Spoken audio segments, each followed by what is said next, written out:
Hello everyone, मेरा नाम राज प्रजापति है। मैं मनोहर भूषण इंटर कॉलेज का छात्र हूँ। पिछले 3 दिनों से मैं राष्ट्रीय institute of management and technology में आयोजित साइंस वर्कशॉप 2025 का हिस्सा हूँ। मैंने यहाँ सी लैब 3.0 का उपयोग करना सीखा और ओम्स लॉ को डिजिटल तरीके से समझा और प्रैक्टिकल रूप से करके देखा, जिसका नाम हमने डिजिटाइजेशन ऑफ ओम्स लॉ दिया है। नियम यह बताता है कि किसी वैद्युत परिपथ में वोल्टेज, धारा और प्रतिरोध के बीच एक सीधा संबंध होता है, जिसे सूत्र V बराबर IR से समझा जा सकता है। इसका आसान मतलब यह है कि वोल्टेज बढ़ाने पर धारा का मान उसी अनुपात में बढ़ेगा।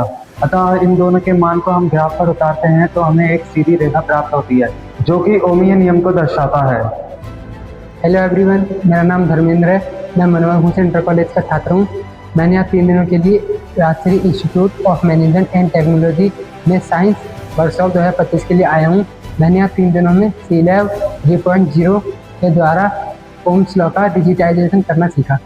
ओम के नियम का डिजिटाइजेशन करने के लिए हमने सी लैब 3.0 के द्वारा एक 1000 ओम का प्रतिरोध और एक अननोन प्रतिरोध लिया, जिससे मिला के हमने करंट बनाया, जिसे बहुत ही कम समय में वोल्टेज और करंट के बीच एक ग्राफ प्रदर्शित हुआ, जिसे हम सी लैब 3.0 किट पर देख सकते हैं। हेलो एवरीवन, मेरा नाम आदित्य है। मैं मनोहर भूषण इंटर कॉलेज का छात्र हूँ। मैं यहाँ 3 दिनों के लिए राष्ट्रीय institute of management and technology में साइंस वर्कशॉप 2025 के लिए आया हुआ हूँ।